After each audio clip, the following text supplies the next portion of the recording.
મુન્દ્રાની જનસેવા દ્વારા વિવિધ સેવાકીય પ્રવૃત્તિઓ હાથ ધરાશે તેમજ જીવદયા ક્ષેત્રે વિવિધ સેવાકીય પ્રવૃત્તિઓ હાથ ધરાઈ હતી. અદાણી ગ્રુપના એક્ઝિક્યુટિવ ડાયરેક્ટર અને મુન્દ્રાની જનસેવાના મુખ્ય દાતા રક્ષિત શાહના જન્મદિવસ પ્રસંગે વિવિધ ગરીબ વસાહતના બાળકોને સ્વાદિષ્ટ ભોજન સાથે મીઠાઈઓ પીરસવામાં આવી હતી. તેમજ હાલની કડકડતી ઠંડીમાં ખુલ્લામાં વિવિધ વિસ્તારોમાં રહેતા જરૂરતમંદ લોકોને ધાબળાનું વિતરણ કરાયું હતું. જન્મદિવસ પ્રસંગે રક્ષિત શાહે જણાવ્યું હતું કે ભૂખ્યાને ભોજન આપવું અને અન્નદાન મહાન છે. રક્ષિત શાહના જન્મદિવસ પ્રસંગે શહેરના જરૂરતમંદ પરિવારોને જીવન વપરાશની રાશન કીટોનું વિતરણ કરવામાં આવ્યું હતું. આ પ્રસંગે અદાણી ગ્રુપના જયદીપ શાહ, મહેન્દ્ર સોલંકી, રમેશ આયડી, કરણ ભટ્ટે ઉપસ્થિત રહી જાતે બાળકોને ભોજન પીરસ્યું હતું.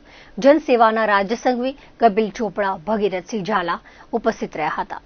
જનસેવાના રાજ્યસંઘવીએ જણાવ્યું હતું કે નોંધનીય બાબત એ છે કે જનસેવાને મેડિકલ તેમજ વિવિધ સેવાકીય પ્રવૃત્તિઓ માટે રક્ષિત શાહનો સતત સહયોગ પ્રાપ્ત થઈ રહ્યો છે. તેમજ ગત ચોમાસાની સિઝનમાં ભારે વરસાદમાં અદાણી ગ્રુપ તરફથી જરૂરતમંદો માટે ફૂડ પેકેટની વ્યવસ્થા કરવામાં આવી હતી. તેમજ ભારે વરસાદમાં ખુલ્લા ઝૂંપડામાં રહેતા લોકોને તાલપત્રીનું વિતરણ કરાયું હતું.